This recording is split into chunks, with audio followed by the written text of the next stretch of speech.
Ex-wife cheated and left me for her rich boss and got pregnant. But when I inherited millions, she wants me to pretend I'm the father and is begging me for another chance.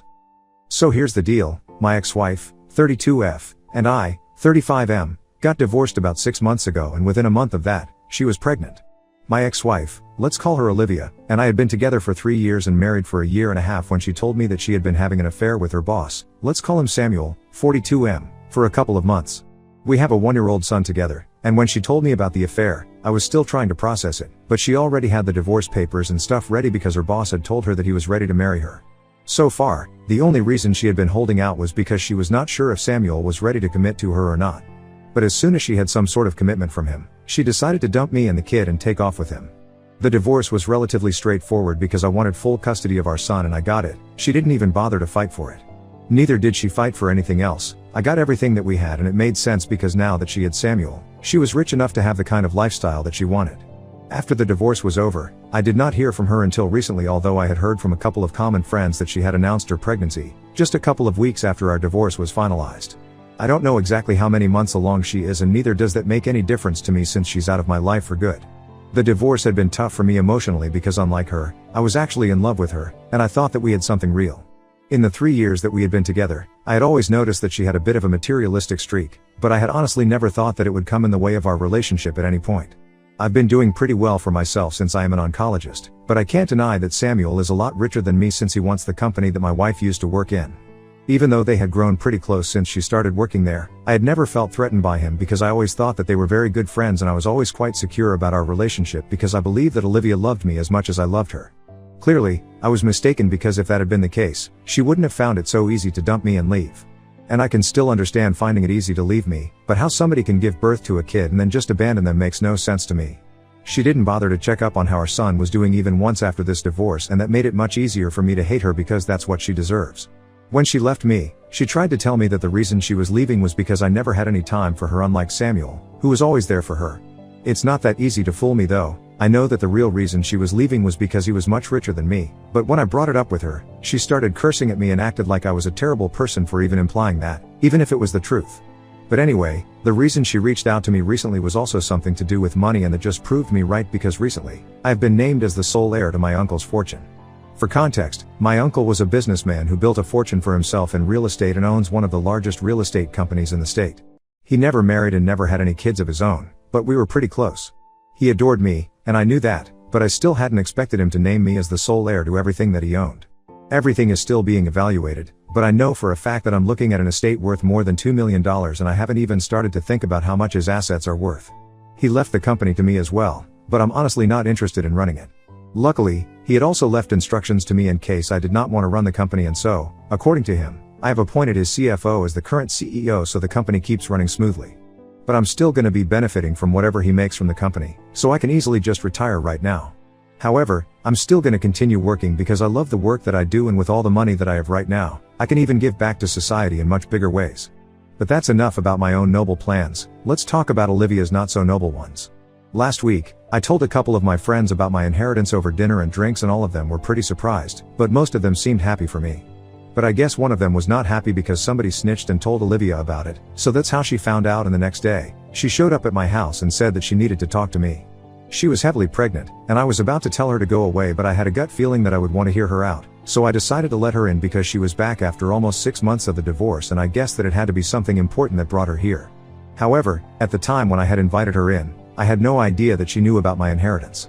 Anyway, she tried to make some small talk with me, but I was really not interested, so I just restricted myself to one-word replies. Then she congratulated me on the inheritance, which was her first mistake. I was a bit surprised that she had been able to find out about it, but I figured that maybe one of my friends had ratted me out, so I didn't say anything and just thanked her. She then asked about our son and how he was doing, and that really upset me because, for the past 6 months, she had pretended that she didn't even have a kid, and now, all of a sudden, she had a conscience and wanted to know how her kid was doing. I ended up snapping, and I'm pretty thankful that my son was not at home at the time. He was with my parents because otherwise, he would have heard the way that I spoke to his mother. I don't regret it, though, since she totally deserves it. Anyway, when she asked about our son, I just told her to get to the point and stop beating around the bush because I knew that she was here with some purpose and not just to make small talk and ask about things that she didn't even care about. I was getting really impatient and she could see that, so she decided to get to the point and told me that she was here to discuss the new addition to our family. Obviously, I was very confused because I had assumed that she was pregnant with her boss's baby and not mine. She had been pretty sure about it back when we were separating, and I was so emotionally distraught about so many things that I didn't even question it. In any case, even if the baby was mine, I knew that one paternity test after the baby was born would let me know, and I would deal with that when it happened. But for as long as she was pregnant, it was better that Samuel dealt with her because I didn't want anything to do with her unless the baby was mine. It sounds mean, but that's how it was, and I didn't think she would care about it either because she was pretty confident that the baby was Samuel's. Anyway, I was quite shocked when she referred to the baby as the new addition to our family because I didn't know if that was a fact or not. So I first decided to ask her if she was sure about the paternity, and if the baby was not mine, I had no interest in speaking to her anymore. But instead of taking the hint, she told me that she hadn't conducted a paternity test yet, but would do so if that's what I wanted. However, regardless of who the biological father of the baby was, she believed that since she was still married to me when the baby was conceived, I had an equal right to the child as well, and we hadn't discussed this earlier, but it was about time that we did since she was just a couple of weeks away from giving birth. Then, she dropped a bombshell on me and told me that she wanted my name on the baby's birth certificate as the father because she believed that it would be better for both her kids to have the same last name. I definitely had not seen that coming, and it took me a couple of minutes to even process what she was saying, but once I had done that, I immediately declined. I didn't really want to, but I ended up laughing in her face because her plan was so stupid. It was quite easy for me to connect the dots, and she had already made the mistake of letting me know that she knew about the inheritance. So now, she was obviously trying to secure the baby's future, and in some way, even her own, by making sure that I took responsibility for the baby and perhaps even paid child support. Now that I was suddenly richer than even Samuel, she was singing a different tune around me, and I found that very funny, so I ended up laughing in her face at her plan. I straight up told her that she was really stupid for even thinking that I would entertain an idea like this, and I told her to get out of my house because I didn't want to speak to her anymore. But she didn't leave. She continued to sit there and try to reason with me. She told me that she was ready to get a paternity test, but she believed that it would be better for her children to have at least some sort of a relationship, and having the same last name would help them bond better with each other. She tried to make it seem like she really cared about the kids and their relationship, so she was actually asking me to allow her to add my name to the birth certificate of her baby so that our son would have a sibling and would find it easy to relate to the baby once they were born. It was pathetic because she herself hadn't been there for our son for the past 6 months after our divorce and hadn't even bothered to check up on him, even though she had visitation rights. So I told her that our son barely even had a mother anymore, and now she was acting like it was important for her to make sure that our son was able to bond with his sibling. And even if I were to agree that our son should have a relationship with his sibling or half-sibling, depending on who the father is, it still doesn't make sense to add me to the birth certificate as the father of the baby if I'm not actually the biological father. So I made it very clear to her that if the paternity test proves that the father is, then I might even entertain her idea, but if it doesn't, then I'm simply not interested. Once I made that clear to her, she tried to argue with me some more and was desperately trying to make it seem like she really cared about the relationship that her future baby would have with our son, regardless of who the parent was, and that's why she wanted my name on the birth certificate. But I knew that the real reason was my inheritance and nothing else, and I told her that I knew what she was actually after, so she shouldn't take me for a fool. And obviously she was not happy about the implication that she was a gold digger, so she started screaming at me again, but I just told her to leave because otherwise, I would call the cops, and she finally left. I could tell that she was regretting leaving me, but this was just karma for screwing me over. And after she left, I was still pretty upset about what she had just tried to pull off because I couldn't believe that she thought I was actually that stupid and I was going to just let her name me as the father of the baby. Of course, if I'm actually the father of the baby, then I would have had no issues, but her suggestion, that all our kids should have the same last name and that's why she wants to admit the birth certificate of the baby regardless of whether I'm actually the father or not, just did not sit well with me. Had she come to me to ask for a paternity test so we could find out the actual parentage and then worked our way forward, then I might have respected it, but this was clearly just a plan for her to claim her stake in my inheritance, and because she couldn't come up with a valid plan, she was grasping at straws. I was pretty upset, and I couldn't let this go without retaliating because so far, I hadn't done anything at all to get back at her. But after she had come to visit me and we had had that discussion, I was so angry that I decided to reach out to Samuel and I sent him an email about what just happened. At that point, I did not even care if he already knew about her plan or not. I just wanted to create trouble in some way or the other, and that was the only idea that I could come up with. I wasn't sure if it would actually work or not, but I got lucky, and as it turns out, Samuel had no idea that this was what she was up to behind his back. I didn't get to know any of this through them, obviously. He did not reply to my email, but after I sent it to him, he apparently got into a really big fight with Olivia. And I don't even blame him. I think anybody in his position would have done the same thing. But instead of cutting her losses and dealing with the situation at hand, she is simply too busy, blaming me, and has been posting about it non-stop. Not just posted, but she has also been speaking to all of our common friends and trying to get them to talk to me and set the record straight with Samuel. I don't even know what that means because as far as I'm concerned, I already set the record straight with him by telling him the truth. Obviously, none of our friends are on her side. They think that what I did was perfectly justified. This is strange because I'm pretty sure that one of them had to be the person who ratted me out and told her about the inheritance. I just didn't find out who it was so I could cut ties with them. Anyway, until then, I have Olivia to deal with because she's really getting on my last nerve. She has been posting relentlessly about how I'm jealous of her lifestyle and I'm upset about the fact that she left me, which is why I have been actively trying to ruin her relationship with Samuel and feeding him a bunch of lies about why she visited me last week. She claims that she only visited me to see her son since I haven't allowed her to see him, and even that day, she was fighting with me because she wanted to see him and I refused to bring him back from his grandparents' place. That's what she wants me to admit, but I'm not gonna do that, since that's clearly a lie. I have done everything in my power to avoid speaking to her or interacting with her, but she just won't stop talking about me. And it's getting a bit too much because for the past week, she has posted about me every single day and it's just annoying that she thinks that she can get away with lying about what really happened. Most of our friends know the truth, but a lot of people are even supporting her in the comment section, mostly people who don't know me. And I know that she's doing all of this for sympathy so that Samuel can fix things with her and buy a bunch of lies that she has been spewing. However, if it's coming at the cost of my reputation, even if it's among people who don't even know me, I don't think that it's fair. So I have been considering putting out the truth for everyone to see, and the reason that I have held back is because I know that it's going to damage her reputation significantly, and Samuel is definitely going to dump her. They're not even married yet, so it's going to be very easy for him to just leave since they're only engaged. But before I do that, I want to make sure that I'm doing the right thing. So Wibta, if I posted about how my ex-wife wanted to name me as the father of her baby in the birth certificate? Update 1. So, I did it. I actually posted the truth before even opening the comment section here because my gut feeling said that I should just go for it and that's what I did. Afterwards, I came to Reddit to validate my decision and I'm very grateful that most people believe that posting my side of the story would be the right thing to do. I had blocked her after the divorce, but I unblocked her just so she would be able to see this post.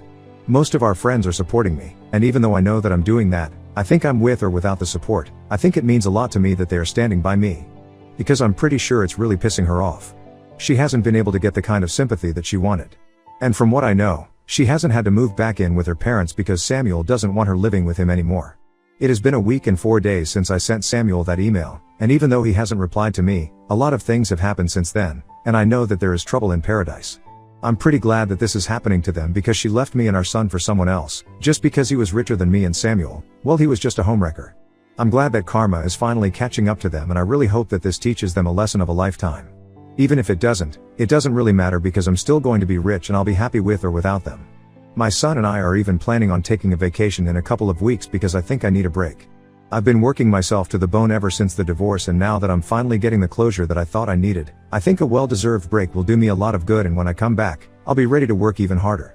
The only piece of the puzzle that I haven't been able to figure out yet is who exactly had ratted me out to Olivia because so far, I have asked several of my friends if they had said anything about my inheritance to Olivia, and all of them have denied having anything to do with it. The people who I had told about the inheritance are really close to me, so I really hate the idea that one of them had been lying to me, but well, that's how it is. Anyway, I'm gonna start planning my vacation with my son now. Update 2. Olivia showed up at my door again today and this time, my son was at home as well, so I told her to go away instantly. Because I was pretty sure that he was not here to see him and she was here to probably pick a fight with me and I didn't want my son to see me acting like that since Olivia just brings out the worst in me. But she refused to leave and she told me that she was here to see her son, and since she had visitation rights, I couldn't exactly stop her. And that was true, so I had to let her in and allow her to see our son. I was not happy about that at all, but if I had refused, there might have been legal repercussions for it, and I have already spoken to my lawyer to prevent this from happening in the future. Just to be clear, it's not that I don't want her to see our son at all. I would obviously love for our son to be able to have a normal relationship with both his parents, but I don't want her coming and going out of his life whenever she wants to. The first time that she left home to move in with Samuel, she didn't even bother to say goodbye to our son, and it was very obvious that in the following weeks, he had found it very difficult to cope with her absence. I did not want that repeating once again, so I've spoken to my lawyer and we are going to file for supervised custody visits so I can monitor when she gets to see him and she can't waltz in and out whenever she wants to because that's not good for our son. Anyway, our son was a little confused to see her at first, but afterward, he seemed happy enough. She ignored me for the entire time that she was here, but I noticed that she started to take a bunch of videos towards the end of her visit. The only thing that I said to her before she left was that I did not want her to post any of those videos online because I did not want our son to have an online presence when he was so young. To that, she only told me that she was saving these videos for herself in case she missed him too much, which I think is a bunch of BS, but I didn't argue with her because it would be pointless. Anyway, that was what happened and I think it was pretty weird, but it's not like she did anything wrong, so I can't complain.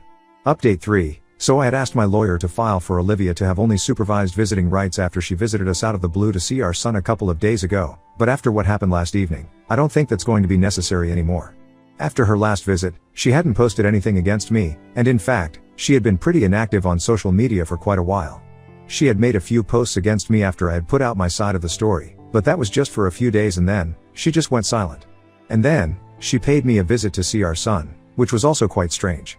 However, what happened yesterday is what takes the cake because she just showed up once again randomly with a lawyer and handed me signed paperwork, which said that she was giving up custody of our son. She and her lawyer informed me that they would file the petition and get this approved by family court soon enough. She just wanted to give me a heads up before all of that happened, so I wouldn't be taken by surprise. I really couldn't stop myself from asking why she was doing this because just a couple of days ago, she had visited us to meet our son, but she didn't exactly give me a straightforward answer. All she said was that she had decided that it was in the best interest of our son to only have one parent, and that would be me because she was going to be too busy taking care of her future kid. And interacting with him the other day had made her realize that he was better off without his mother, since neither did he seem to attach to her, nor did she feel anything when she was around him. So she wanted me to take over entirely and told me that she wouldn't be bothering us anymore with her presence. I was really confused about what was going on, and I kind of felt bad for my son because his mother had said that she did not feel attached to him, and even though he doesn't even know what that means yet, I know that it would hurt him if he understood. But I did not try to stop her, since no matter what I wanted, she had made up her mind, and if she did not want to be a mother, then I was not going to force her to. And she definitely was right about one thing: it would be better for him to just have one parent around him, and that would be me because I was actually willing to be a father to him. Before she left, I asked her if she knew anything about the paternity of her kid, and she told me that she had decided she would only get a paternity test conducted after the baby was born, and until then, I had nothing to worry about. She also told me that if the baby turned out to be mine, we would work out an arrangement that worked for both of us, but until then, she did not want me to speak to her, and well, I respect that. It might seem insensitive, but I already have a lot on my plate to be worrying about a kid who is probably not even mine. Update 4. I finally heard back from Samuel after almost 4 weeks since I sent him that email, and I learned a lot of things that I did not know about Olivia in this situation. He started off by apologizing to me for, well, everything.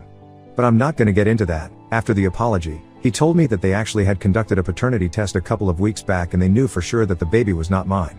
The baby is his, and even when she had approached me, she had known about it. That's why he had been so upset and broken things off with her, because it was very obvious that she did not truly belong to anyone in the actual sense of the word. She tried to tell him that she had only visited me to talk to me about seeing our son more often because she claimed that I wasn't allowing her to see him. However, he did not buy that, and he decided to believe my version of what happened, since in the past 6 months, he had kept pushing her to come see our son, but she was the one who always kept procrastinating, and it seemed very unlikely that she had changed her mind all of a sudden. So he broke off their engagement and asked her to move out, then she left. Even after she had left, she sent him a couple of videos with our son to prove that she had actually visited our son a couple of times and she hadn't been lying about what she had said to him. But he's not an idiot and he could see right through her. At least now I know why she had taken all those videos. It was just so she could use it to prove herself right, and I can't imagine something more disgusting. She was literally using our son to get back together with Samuel, and when she realized that it was not going to work, she decided to give up custody of him. Anyway, he told me that they are still going to raise their child together, and she's claiming an exorbitant amount of child support right now, which is expected since she quit her job after she got engaged to him. But that's their problem now, and I'm done with her. Soon enough, I will have full sole custody of our son, and even the procedure of inheriting everything that my uncle left me is almost over, so I'll be pretty rich. 6 months ago, I wouldn't have been able to imagine living a life like this, but right now, I'm really happy about how things have turned out.